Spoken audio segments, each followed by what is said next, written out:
大地影业集团作为中国电影行业的这种发展的见证者，大地影城在中国具有庞大规模，背后的老板就是南海控股。从电影院到线上影城，再跨足媒体到房地产，南海控股家大业大，投标双子星，插旗台湾。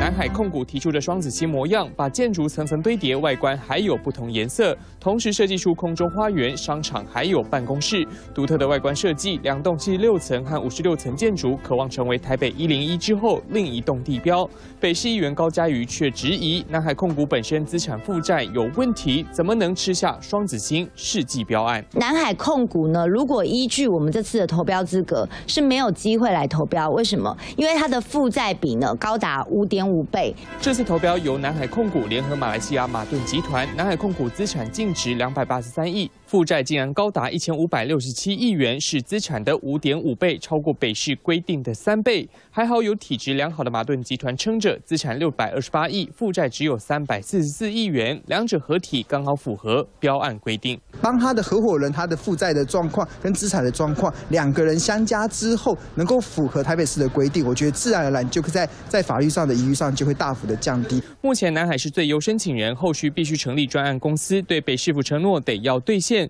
之后再缴交总投资金额3%的履约保证金，约19亿台币才能签约。双子星连开案规模高达600亿元，外界也用放大镜检视，就怕等了12年的连开案又出现任何变数。3立新闻吴成斌、黄大峰、谢梦哲台北报道。